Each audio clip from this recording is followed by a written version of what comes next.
If you're in a relationship with a significantly younger woman and you've caught yourself quietly wondering whether she actually sees this going somewhere, or whether you're the more invested one without fully admitting it to yourself, this video is going to give you something more reliable than guessing.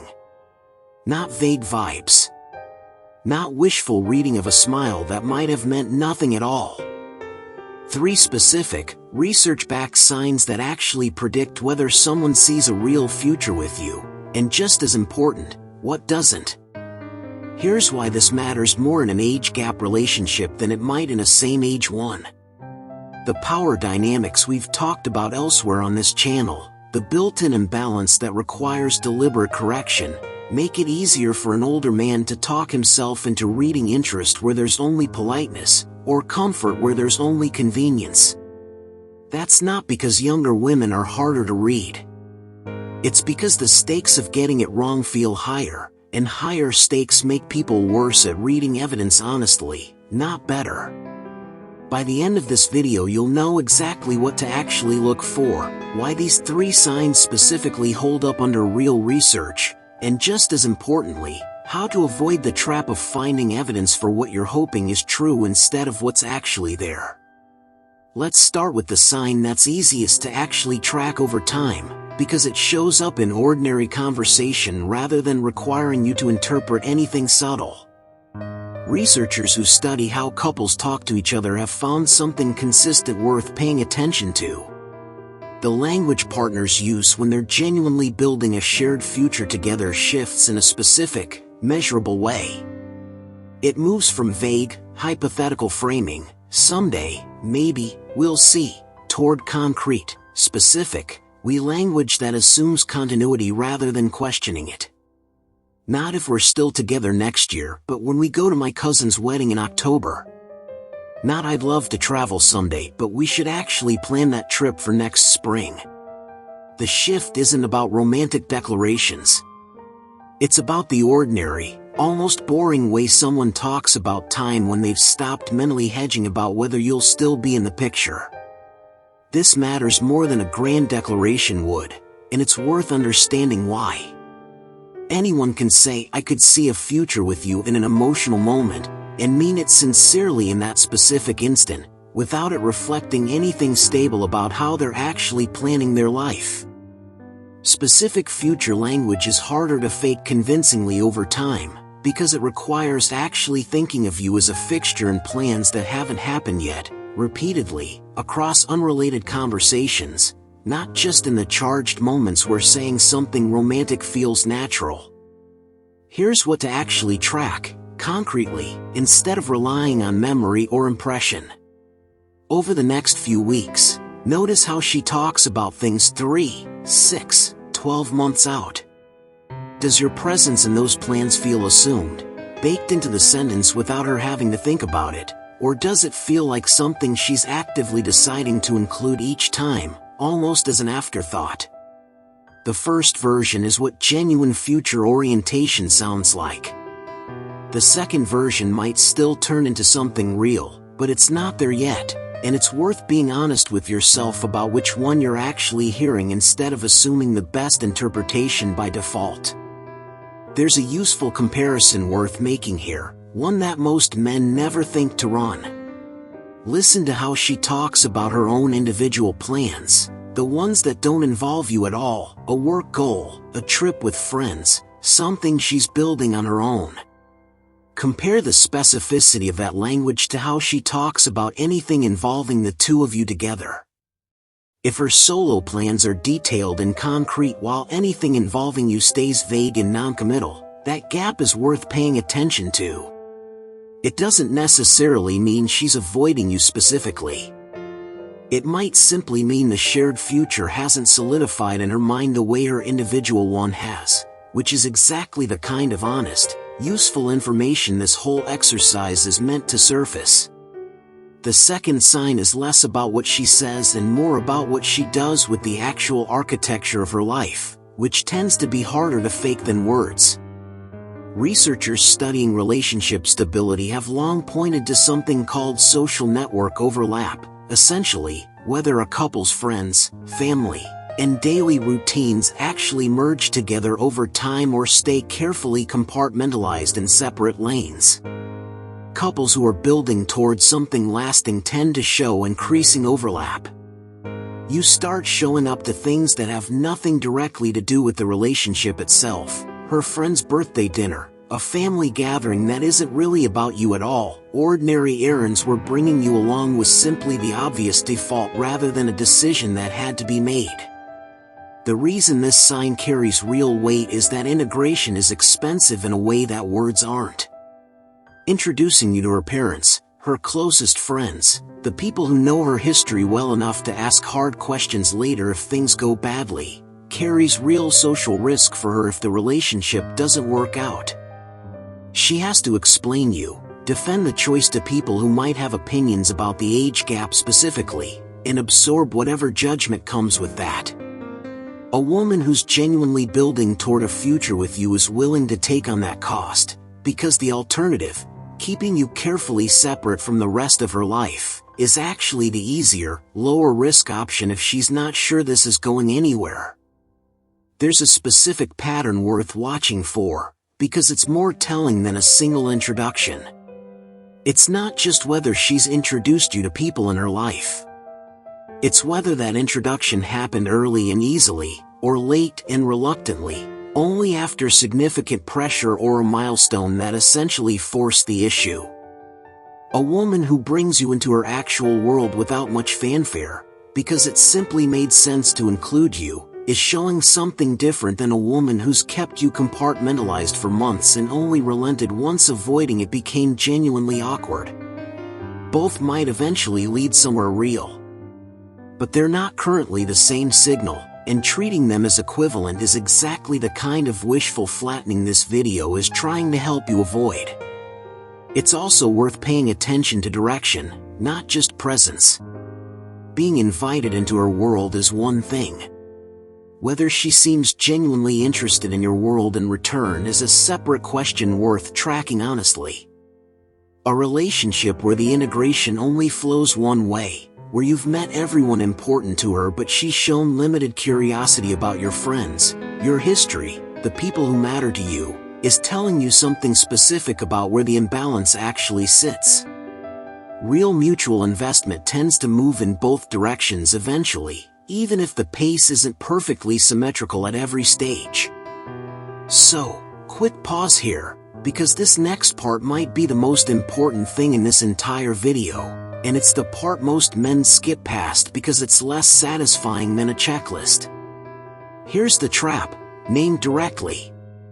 When you want something to be true badly enough, your mind gets remarkably good at finding evidence for it, even in behavior that's actually neutral or ambiguous.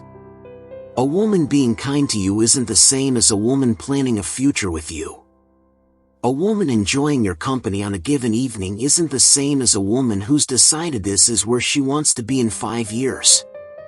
Comfort, warmth, even genuine affection can all exist honestly in a relationship without any of them actually answering the specific question this video is about, which is whether she sees this as something with real forward motion rather than something pleasant that's simply happening right now.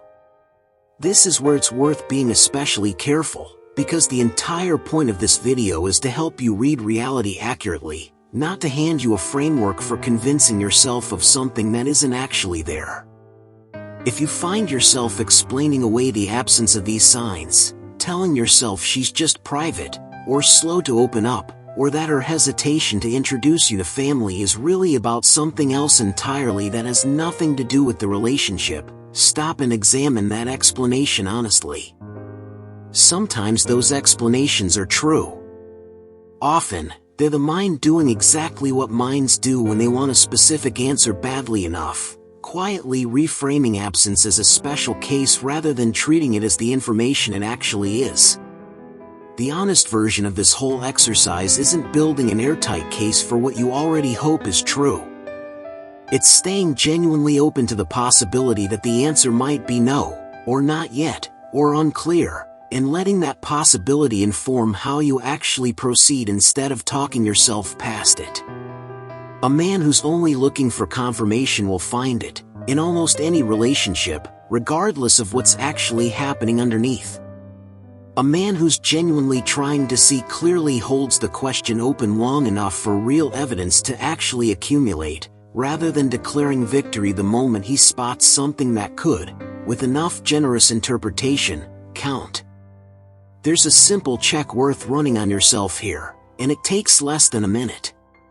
Imagine describing the actual evidence you have, plainly, to a close friend who has no emotional stake in the outcome and isn't invested in protecting your feelings.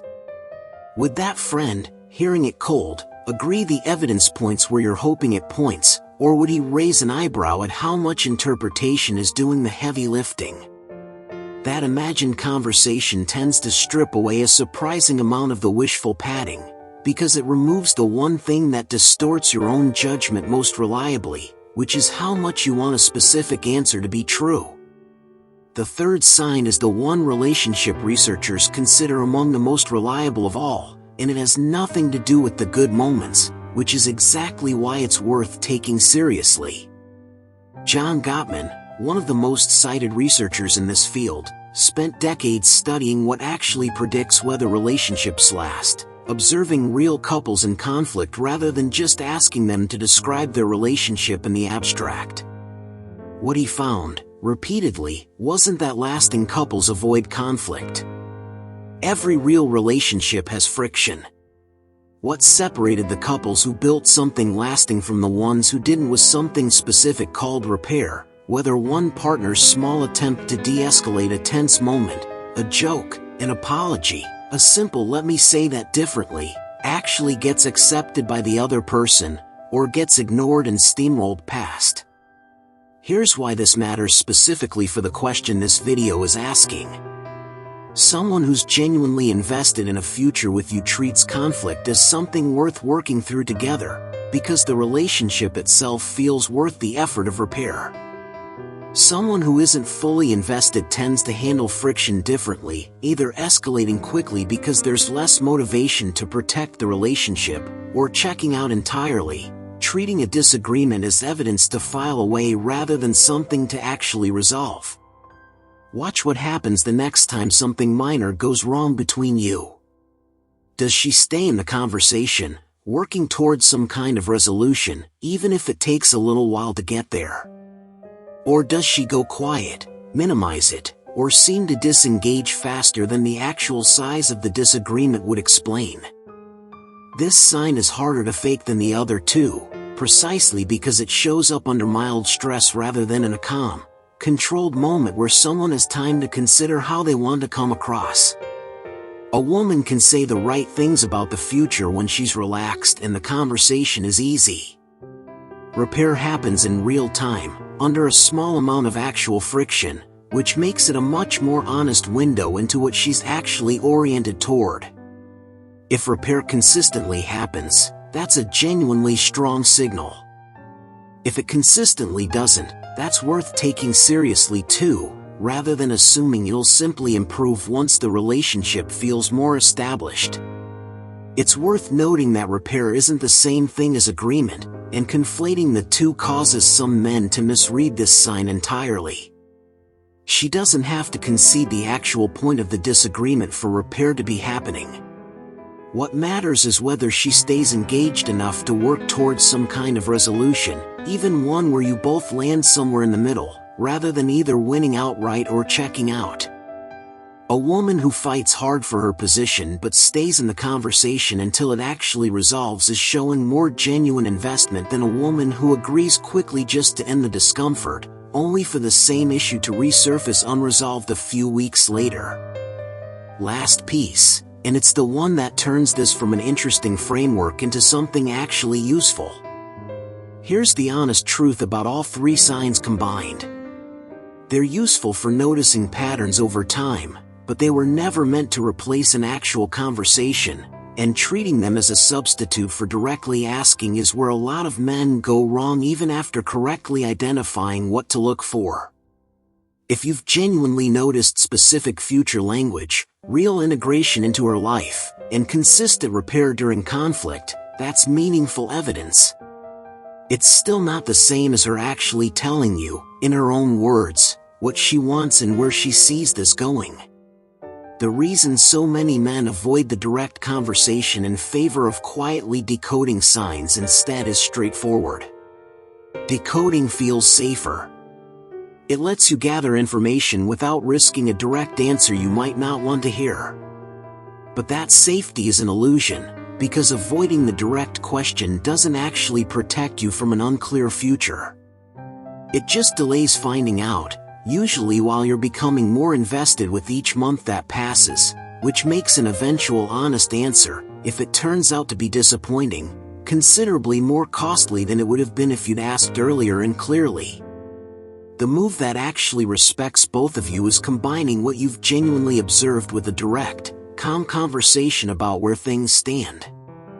Not an ultimatum, not a test disguised as a question, just an honest ask about how she's thinking about the future, offered in a way that makes it safe for her to answer honestly too, including if the honest answer isn't the one you were hoping to hear. The 3 signs in this video help you walk into that conversation with a clearer, more accurate sense of what's likely already true. They were never meant to replace the conversation itself, and a man who uses them as a substitute for actually asking is choosing a comfortable kind of uncertainty over an uncomfortable kind of clarity, which rarely serves him well in the long run. It's worth adding one last thing about how to actually ask, because the way the question gets framed changes how honest an answer you're likely to get. A question asked with visible anxiety attached, one that makes clear how much you need a particular answer, tends to invite a gentler, more protective response rather than a fully honest one. A question asked calmly, genuinely open to either answer, tends to get a more accurate one in return. That's not a technique for extracting the truth. It's simply what happens naturally when someone senses they're actually safe to be honest with you, rather than sensing they need to manage your reaction to whatever they say next. So here's what actually holds up, laid out plainly instead of dressed up as more mysterious than it is. Specific, concrete future language that assumes your presence rather than hedging around it. Real integration into her actual life, friends, family, and routines, offered early and easily rather than reluctantly extracted. And consistent repair during ordinary conflict, which tends to reveal more honest information than any calm, considered conversation ever could. All 3 are meaningful. None of them are proof on their own, and all of them can be misread by a mind that's already decided what answer it wants to find. The honest version of this whole topic isn't a checklist designed to confirm what you're hoping is true. It's a way of seeing more clearly, and clarity, even when it's not the answer you wanted, is always more useful than a comfortable guess you talked yourself into believing.